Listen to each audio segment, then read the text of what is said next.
പൂട്ടിയ പാറമട തുറക്കണമെന്നാവശ്യപ്പെട്ടുള്ള യോഗത്തിൽ മുൻ എം.എൽ.എ. രാജു എബ്രഹാം പങ്കെടുത്തതിനെ തുടർന്ന് പത്തനംതിട്ട CPM-ൽ പൊട്ടിത്തെറി. ലോക്കൽ സെക്രട്ടറിയും 4 ബ്രാഞ്ച് സെക്രട്ടറിമാരും ഉൾപ്പെടെയുള്ള 40ഓളം പ്രാദേശിക നേതാക്കളാണ് പ്രതിഷേധം രേഖപ്പെടുത്തിയത്.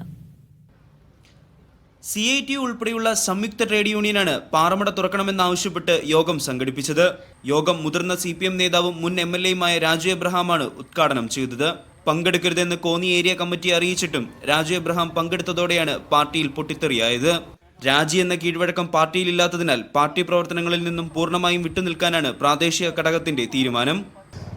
ദുരിതം അനുഭവിക്കുന്ന ആൾക്കാരെന്ന നിലയിൽ ഞങ്ങൾ പ്രതിഷേധം രേഖപ്പെടുത്താൻ പാർട്ടിക്കുള്ളിൽ തയ്യാറാണ്. പാർട്ടിക്കുള്ളിൽ ഒരിക്കലും രാജിവെക്കുക എന്ന് പറയുന്ന ഒരു സമ്പ്രദായമില്ല.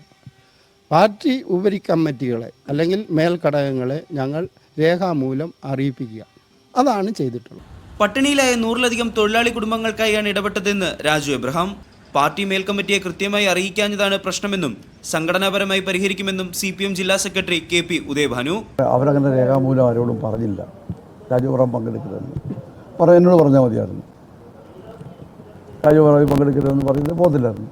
ആരും വച്ചിട്ടില്ല രാജൊന്നുമില്ല. അത് ഞങ്ങൾ സംഘടനാപരമായി പരിഹരിക്കും. ഹൈക്കോടതി ഉത്തരവ് പ്രകാരം 2 വർഷം മുമ്പ് പൂട്ടിയതാണ് പത്തനംതിട്ട കോട്ടയത്തെ അമ്പാടിയിൽ പാറമട. വീണ്ടും തുറക്കാനുള്ള നീക്കത്തിനെതിരെ ഗ്രാമസംരക്ഷണ സമിതിയും പ്രദേശവാസികളും രംഗത്തുണ്ട്. മീഡിയ 1 പത്തനംതിട്ട.